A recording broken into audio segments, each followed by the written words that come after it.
Steve, good to have you this morning.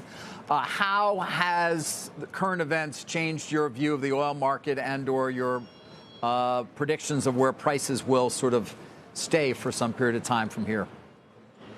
Well, thanks, David. I mean, I think that, if anything, these, with a bit of a historical context, these volatility events, these super volatility events and geopolitical events of this nature, you really got to kind of keep your head about you. And it's really about duration.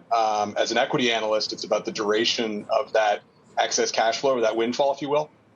For the commodity market, I mean, I think we're really bumping up against levels that you start to be concerned about some of the broader macroeconomic impacts, which, is beyond just that of oil price. It's about the global economy, right?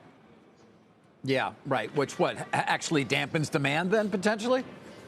Yeah, absolutely. I mean, if you look back historically, whenever we get, global oil expenditures kind of at 7-8% of global GDP, and we are kind of at those levels, certainly at $100 Brent, it's, generally the wheels start to fall off. And so the wheels will start to fall off. Either you'll get some demand destruction on the margin.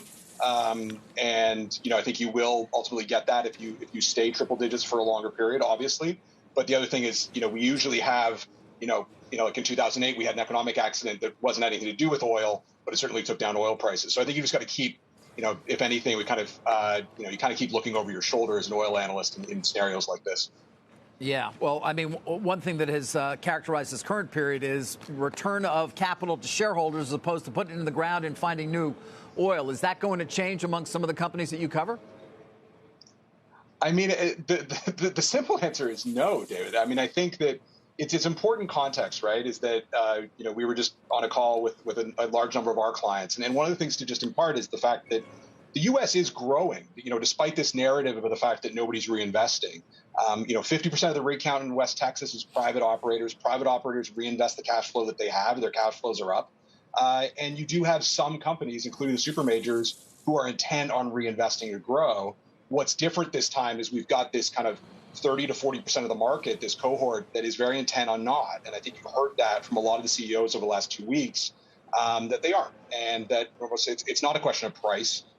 It's a question of value. And they're pretty intent on continuing to buy back their stock, which is hugely bullish for these stocks.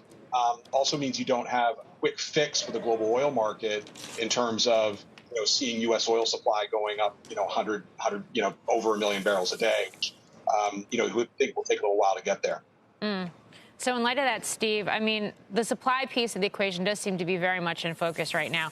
I mean, could we really actually see some of the supply coming out of Russia go offline? I ask that because even if the West were to ban Russian oil sales to Europe, which quite frankly seems unlikely right now, I mean, China's going to step in to buy it, right? So how much is this really going to affect oil flows, despite the fact that we are seeing an invasion?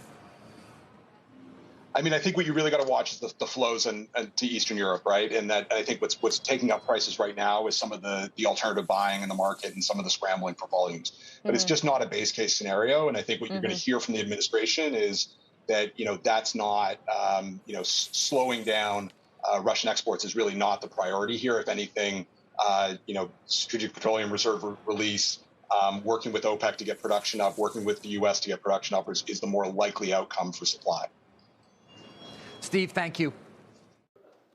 Shepard Smith here. Thanks for watching CNBC on YouTube.